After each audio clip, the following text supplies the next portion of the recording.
Okay. Kaso lang, sira to. Hindi matouch dito sa gilid. Yun o. Sa gilid. Wala.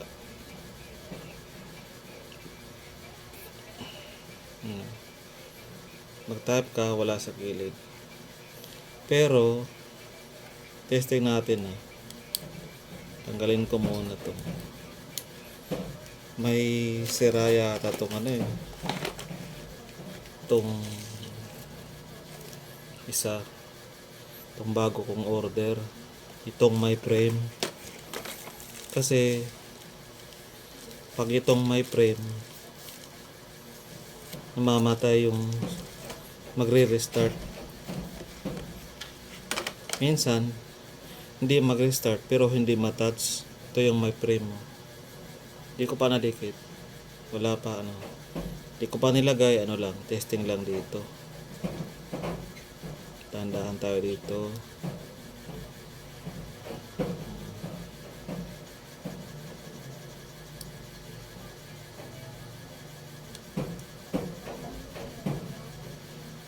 Yun.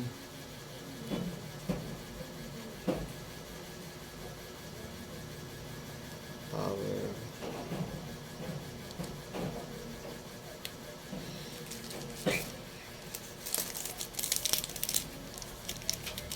Lagyan natin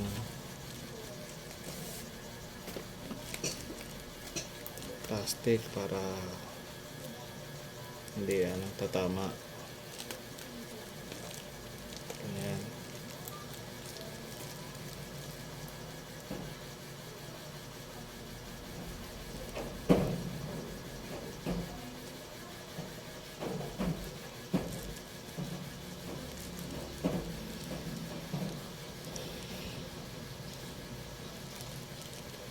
Ito yung my frame.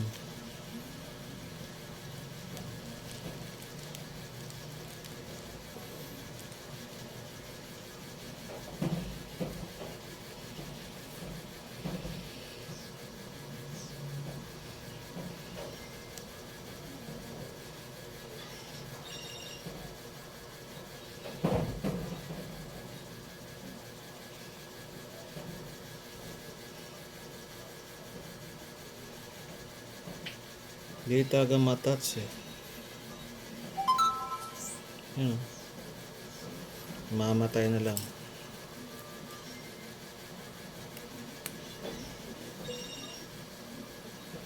Wala, hindi na-display. Tutunog pag ano. Wala. Pindutin ko dito sa power. Wala rin. May problema to eh. Yan o, gumana. Pero hindi matouch. Wala. Walang mangyayari sa touch. Ito yung my frame.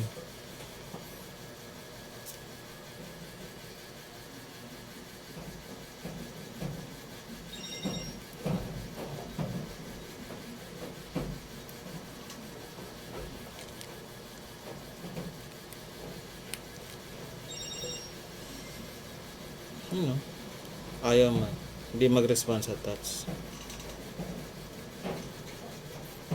Na-testing ko na to. Nalinis ko na din ng lighter fluid. Yung yung contact sa EPC.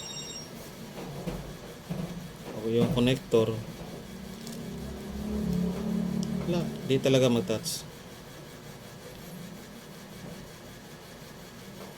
Ibalik ko yung dati para makita nyo. Ang problema to.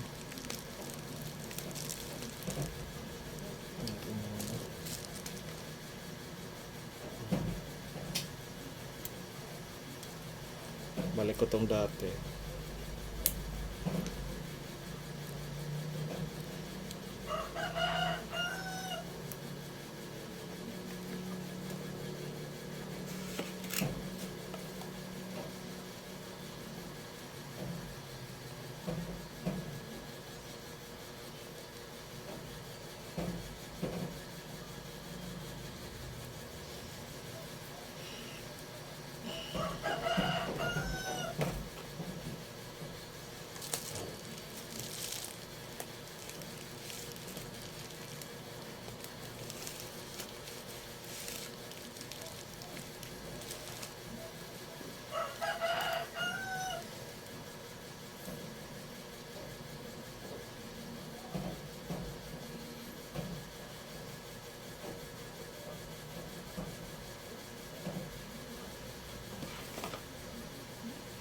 Yun o.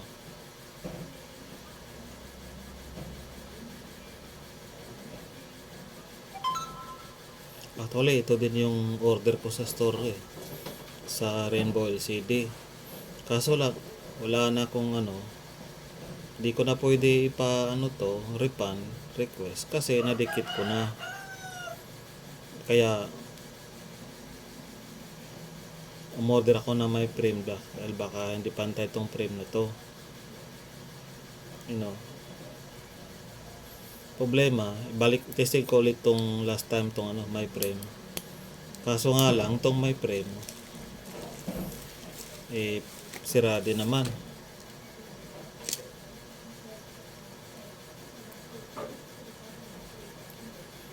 To, di ko maano to. Return refund yung isa. Ito. Teka ha. Yun. Explain natin ng maigi. Yun. Tapos yung power na naman. Battery. On natin.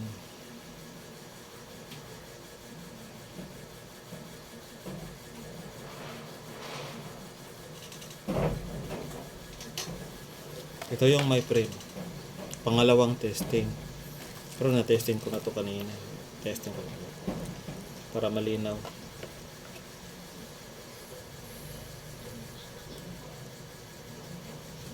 Is put in the out mo yung city.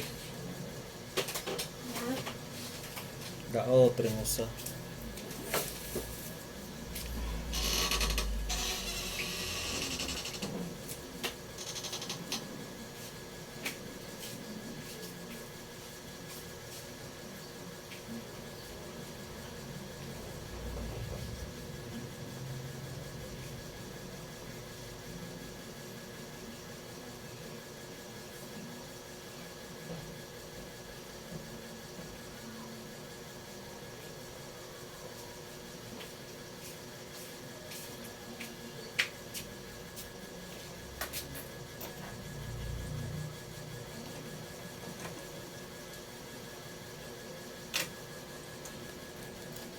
Yan o.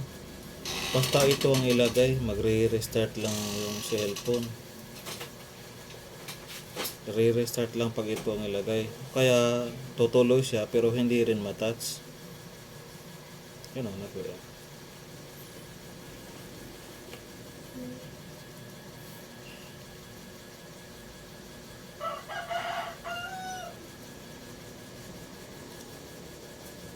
Yan, tumuloy.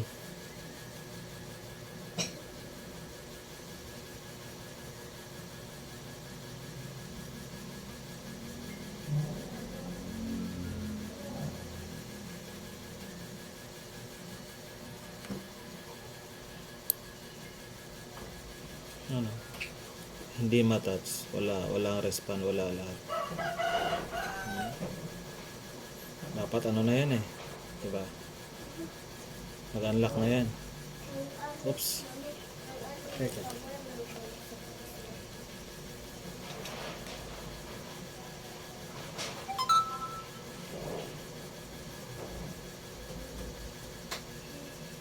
Teka, gumana. Testing ko lang ilang beses kung normal nga ba to. Baka baka mapasubo ako nito, baka malagay ko tapos tapos magloko-loko pala. Minsan normal, minsan hindi. Yan tumirik na. Patikim lang pala yun. Oh. Tumirik na.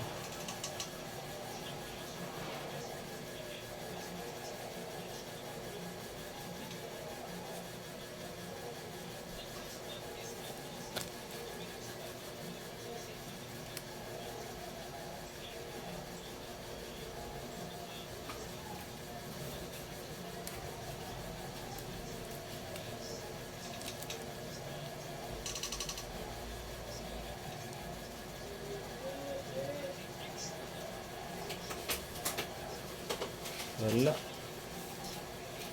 Nawala.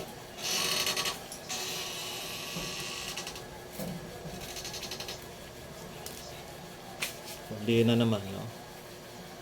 Tumirik na. Abnormal.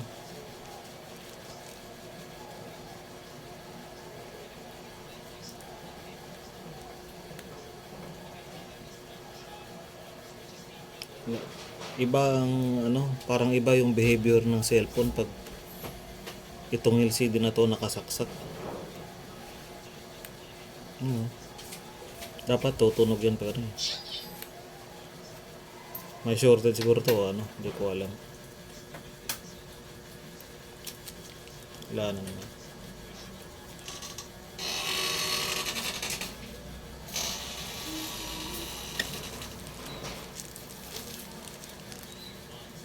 Maayos naman yung natin sa likod.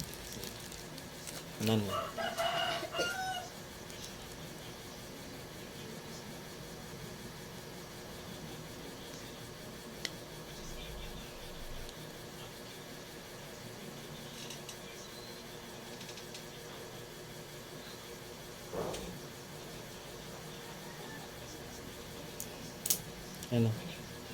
Mamatay. Iba yung galaw ng cellphone pag ito nakasaksak. Posible, iba talaga. Hindi mag-respond talaga. Last time papakita ko itong isa. Kasi malinaw, dapat malinaw tong video ko kasi parang first time ko yata ng return refund sa store na to eh. Sa All Parts at PH palaging sablay doon. Ito dito sa store na to first time ko ng return refund. Kaya paliwanag ko sa puti. Ito yung my friend.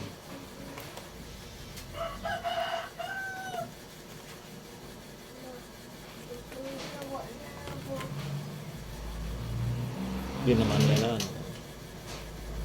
laki naman yung allowance natin. Pag-ipit doon sa ganun lang naman, diba? Pagkabit natin dyan, ganyan lang naman yun. Ito yung normal yung behavior ng cellphone. Kaso nga lang, hindi matouch dito. Ito yung order ko dati. Kaso di ko ma-return to. Hindi naman talaga pwede return kasi nakabit ko na to eh.